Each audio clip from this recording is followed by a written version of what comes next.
Well, if you haven't figured out by now, I like to fix things. If something is wrong, I take it to someone who can fix it. If I'm communicating something with you, a lot of times I'm asking you because I want you to help me to fix it, or at least to brainstorm how can we fix this. Now, I found over the years that the same goes with my wife. When my wife tells me a problem or something that's going on that's not the way it should be, I want to fix it. I naturally want to try to fix it. I give her advice. I try to go around the corner and maybe surprise her and fix this. The problem is that 99.9 times out of 100, Alicia is not telling me these things because she wants me to fix them. In fact, that's the last thing she wants me to do. She's tired of trying to fix it on her own. She just does not want anybody else, including me, to try to fix her problems. You see, no matter what it is, whether Mike has had a bad day or he's acting out or she just had a bad day in general or didn't get any sleep last night, either way, she does not want me to fix her problem. She just wants me to listen. And I don't know, but I'm pretty sure I'm not the only one in this room that has that issue sometimes. We have that trouble in our marriage. She just wants me to stop and listen. Even if she has a nail right there in her forehead. Well, last week we were challenged by the Lord. The first step of faith God's asking us to take is to get out. Get out of the church building. To get out and be in the community. The second thing we're going to talk about today, the second half of that challenge or step of faith, has to do with listening. And that's where we're headed today. Well, if you haven't already, go ahead and turn in your Bibles to Acts chapter 17. We were in Acts chapter 16 last week, and we're in Acts chapter 17 this week. So you can turn back in your Bibles to there, and while you're doing that, I want to give you a little background information of what's going on in the scripture passage when we make it to Acts 17, verse 16. There's this guy named Paul, and Paul you hear a lot about in the New Testament. We know all about him, and for those of you who don't, he had an amazing conversion to Christianity. He was persecuting the church and throwing people into prison for following Jesus. God shone a great light as he was on his way to the city of Damascus. There was a bright light, and it blinded Paul for a few days, and God transformed his life. Some crazy, crazy things happened. And as a result, Paul became this amazing apostle, evangelist. He went on the road for 3 different times on what are called missionary journeys, where he went all throughout the known world preaching the gospel, telling people, especially Jews, especially at first, this is your Messiah. Jesus is the one you've been waiting for. Well, in Acts chapter 17, this is Paul's second missionary journey. And in fact, in the first part of the chapter, the first half of the chapter, we didn't read it all. Paul had actually gone on this missionary journey with, we find out, a couple companions, with Silas and Timothy, and they had just been kicked out of several different cities. They're kind of Jews who didn't agree with what Paul was preaching, and they were kind of following around different cities, warning people, saying, this is not the truth, don't turn to Jesus, and they were causing a lot of trouble for Paul and his companions. Now the trouble had gotten so bad that eventually, because Paul was the way he was, because he was so bold in his faith, because he just kept preaching and going on, and probably getting himself into not great circumstances with people who didn't like him, his companions, Silas and Timothy, decided, hey, we'll finish up the work God has for us here in Berea. Why don't we're going to send you on, Paul, to Athens by yourself. You go there to a safer place, and we'll catch up with you in a few days. So that's where we are when this passage starts. Paul is in a new place. He's in Athens, a little bit out of his schedule of when he intended to be there, and his companions, he's kind of waiting around for his companions to get there. Now, most of the time, I can't relate to Paul's life at all, really, and maybe you can't either. I didn't have an amazing conversion experience where God spoke to me in an amazing way and the heavens parted, I was blind for days or whatever else. I didn't persecute the church before I became a Christian. My story is not like that. I was not chased from city to city. I didn't leave Nebraska because I was chased out of the city and needed to come to find refuge in Rochester. And in addition to that, my life was just not like Paul's. I was not called to preach to the entire known world like Paul was. But after reading today's scripture again, I realized that I can relate to Paul in this passage. at least in one way. You see, when Alicia and I moved to Rochester, we kind of were in a waiting game, it felt like, at the beginning. Things weren't exactly on schedule like we thought. We came, and about 3 or 4 weeks later, the government and everyone said, now don't make new friends. Just maintain what you have because of the whole pandemic. So we kind of felt like we were in a waiting game. We tried to learn about our culture, but it was difficult. Things weren't on schedule like we thought. And we're still kind of getting to know our culture here.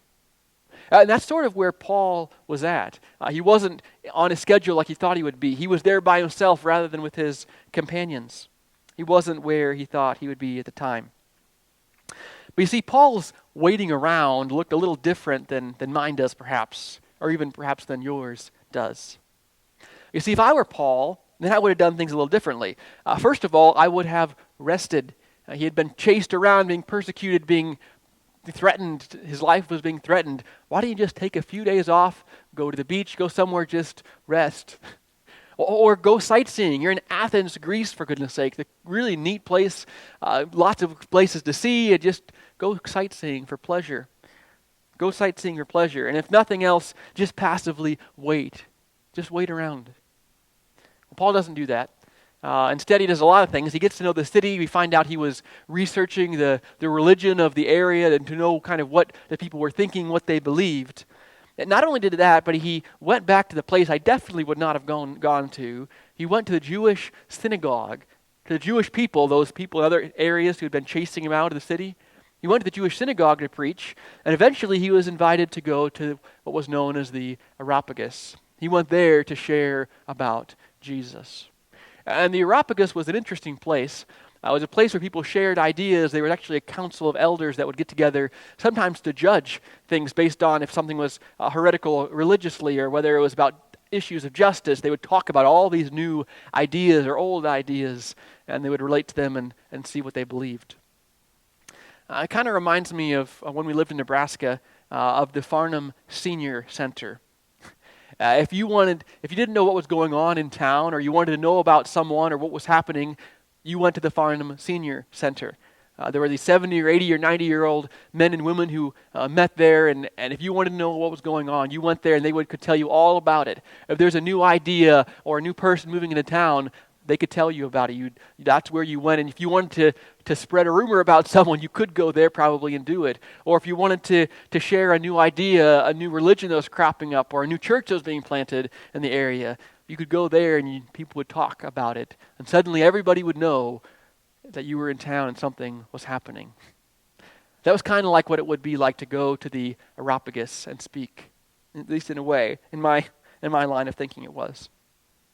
So when Paul got to Athens, he had done his homework, he had gotten out of his routine, and he had done what few husbands do sometimes. He had listened.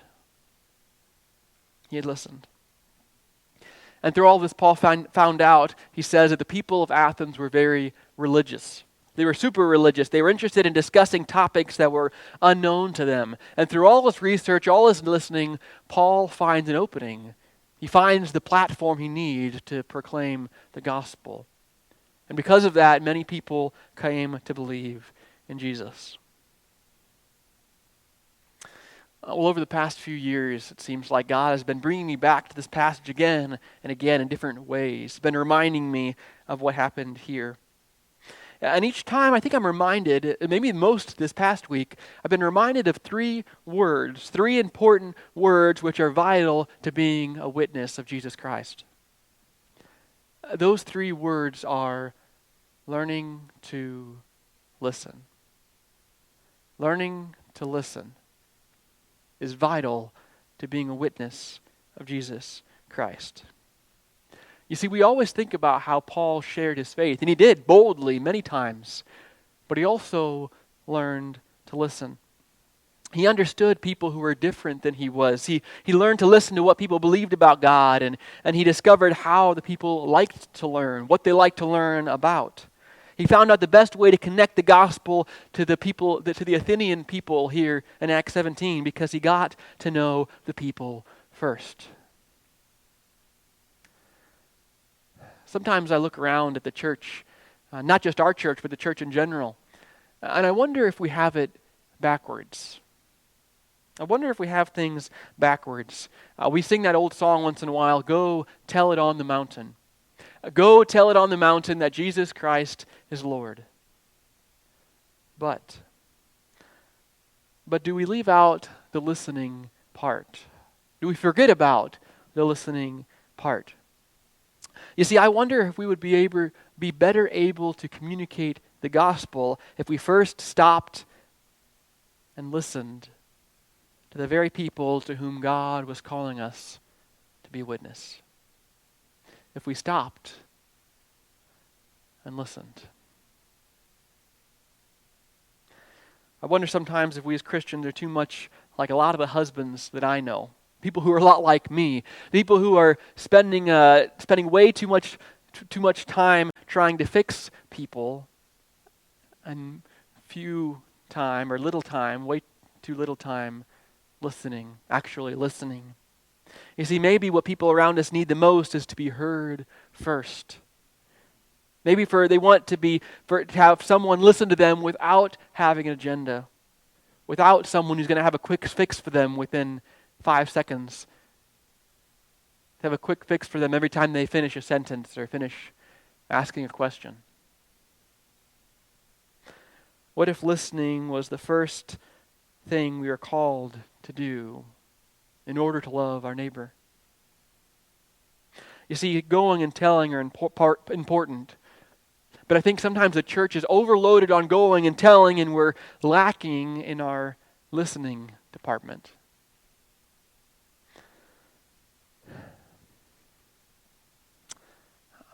Now, I know I'm new to Rochester. Alicia and I just moved here a year ago, and we really haven't gotten to know the city very well yet because of everything going on. And I know that most of you are not new to Rochester. A vast majority of you have lived here for more than a year or two. So it's natural for me to say, hey, we need to discover, perhaps, like Paul, discover this city, go and learn about the culture here. That's what Alicia and I need to do to understand how to best communicate the gospel. You see, I don't know anything about what people love here or hate here, how they like to communicate, or where they go to talk about things, or what they avoid talking about. I don't know that. But I believe that not only is God calling me and my family to listen, to go out and listen, I believe God's also calling all of you who've lived here for a while also to go out and listen. You see, even though you know a lot more about Rochester than I do, the chances are you only know about a certain section of Rochester, about your coworkers, about the businesses you frequent, about the section of town you're used to going to, about people who are similar to you in age or in interests to you. That's the Rochester you know, and there's a lot of Rochester that we don't know. You see, in a small town, if we lived in Farnham, Nebraska, you could probably get away with that because you've lived in this town for 3 generations, and 99% of the people have lived in that town for 3 or 4 generations, for 40 years, for their whole lives. And so you already know things. All you need to know is the new people. Get to know the new people, and you're good to go. That's not how it is in Rochester, Minnesota. People come and leave with Mayo and other businesses frequently. They're in and out. And so we have to be listening constantly because there are new cultures, new trends, new people coming and going. We need to be aware of how people communicate, how they hear, how they need to be spoken to and cared about in the best ways. You see, if it's true that our local church has been somewhat irrelevant to most of our society, if we've been shrinking and most of the town doesn't even know we exist, then perhaps we need to do more listening, or the most listening we've ever done, so that we'll know what to say and how to say it when the time comes to share the gospel.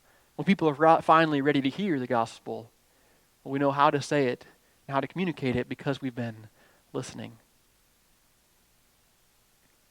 Last week we were challenged to get out of the church, to get out and make disciples by going and being, not just the come and see method, wait around for people to come and see, but go and be.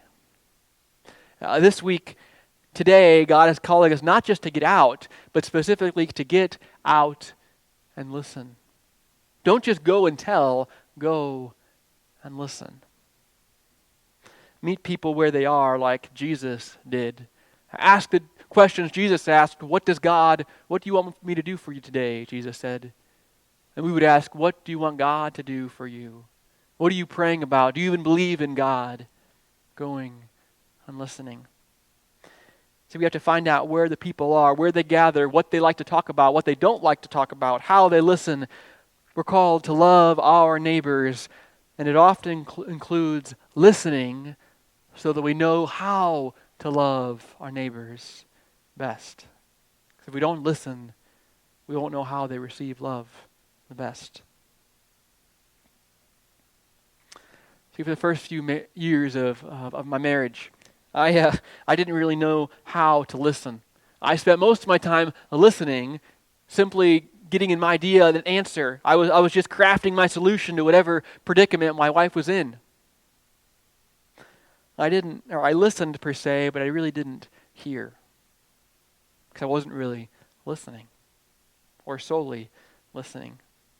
But you see, I've learned over the years that the best solution I can think of is not as valuable to my wife as it is if I just listened. Made her feel understood and heard. What if the most loving thing we can do for people who need Jesus is to listen to them? What if they aren't ready to hear the gospel until they recognize that you care about them, until they feel heard and understood also? What if they don't care about sin or that sin is ruining their lives until you can communicate that God cares about them? Communicating this requires that we are listening to them and not just crafting our own solution we call the gospel, and crafting how to say it and not really listening. That old adage is really true. People don't care how much you know until they know how much you care. You see, this kind of listening takes a lot of patience, a lot more patience than we have, perhaps. And it often feels unproductive because it's not very efficient. This kind of listening takes a self-control that only God can give us, and it takes a lot of practice. You might be wondering today, saying, Pastor David, you're making a video. Why are you wearing a sweatshirt, even a hat? Why are you in church wearing a hat and a sweatshirt?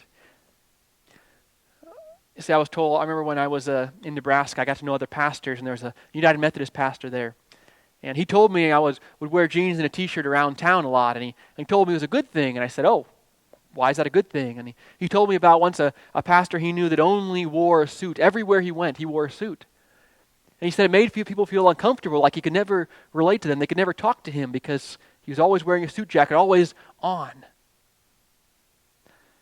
I think over the years, God has taught me sometimes.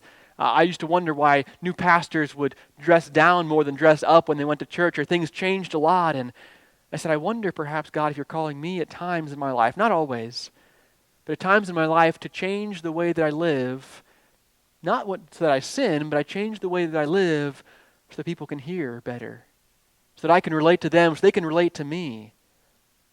As I've learned about our cities, I've learned about Rochester, I've learned about people who don't go to church on a regular basis, I wonder if they can hear me better if I'm dressed more like this and more open to them, and maybe they don't even know I'm a pastor, than if I'm wearing a suit all the time, or if I'm in this big grandiose church building, or fill in the blank. I need to be learning how to listen, to know what my posture needs to be so people feel understood and heard, and also so that I can best communicate the gospel in this culture. Just like Paul did when he preached about this altar they had to an unknown God. That was his best platform to communicate the gospel. What is the best platform for us to communicate the gospel? To know that, we have to be listening. And maybe it means I need to be wearing this more often. Maybe it's not just my clothes, maybe it is. We have to listen to find out. I often thought this past week, I was thinking about how much God listens to us. We want God to listen to us, right? We want God to listen to us. But I wonder if God sometimes is waiting, as we're talking and talking, is just waiting for us to listen so they can actually answer our prayer. I wonder how long God takes to answer our prayer. And I wonder if it's connected to how long God is just waiting for us to listen, waiting for us to hear what He has to say. I wonder if people in our society do the same things. The church is all about talking, all about sharing. What if the culture would be much more open to us if we first were willing to listen?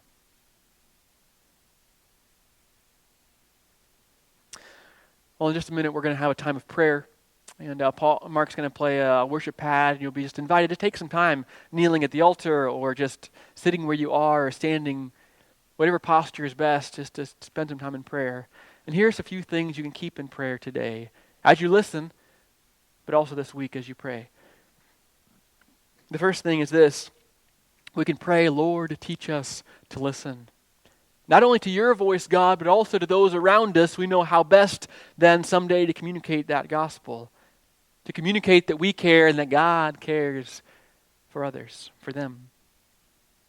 You see, our greatest battles may not be fought, actually go out there preaching the gospel. We'll have battles there. But perhaps the first and greatest battle we have will be on our knees praying and asking God to help us to learn to listen. It'll be a battle against ourselves, perhaps. And our battles will be won by listening first. And that listening has to start by listening in prayer.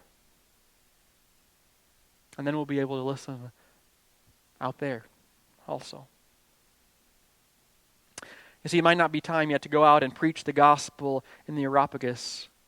It might be time to go out in the community and find out what other gods people have. Where is their unknown God? Where do they talk about things like religion? Where do they talk about things they care about? Maybe it's time to know and to discover when and how people discuss these things.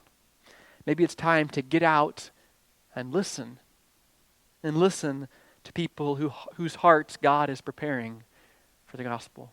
So that's the first thing you can pray for, to say, Lord, teach us to listen. A few other things I'd like you to keep in prayer. This week I'm going to have several different meetings with many of you about our church restart. We're really moving forward and beginning to do some exciting things. The first meeting, or one of the first meetings I'm going to have, is on Wednesday morning. It'll be with Jim. It'll be with Jim Rice and with Virgil Clark, our treasurer. And we'll be starting to talk about our restart budget, where we've been financially the last few months, the last few years. What does God want to do? What does our budget look like for that? So I'll be meeting with them at Dunbrow's Coffee. I'll be meeting with Jim Rice again with Aaron Kaufman, and we'll be talking about the Well House. As we prepare to meet with the whole executive committee from the Well House, what questions do we want to ask? What do we believe would be best for our church and best for the relationship between us and the Well House? And then finally on Saturday morning, I'll be meeting with the lead team to talk about lots of things, really, about our potential church vision, about what these relationships are going to look like, about possibly calling another pastor or missionary family here, a lot of different things, about potentially changing our name, not because our name is bad, the name of the church, but just to communicate to ourselves and also to our community that God is doing something new here. All those things we'll be talking about in exciting ways. So I ask that you would continue to keep those things in your prayers. Lord, teach us to listen, and also the meetings that I'll be having and with many of you in this week. Well, thank you for praying. Thank you for going through this 40 days of prayer. We're almost done, about a week and a half left of it. Thank you for praying. Continue to pray, and may God teach us how to listen so that we can get out and listen. Well, now let's spend just a few minutes together in prayer today.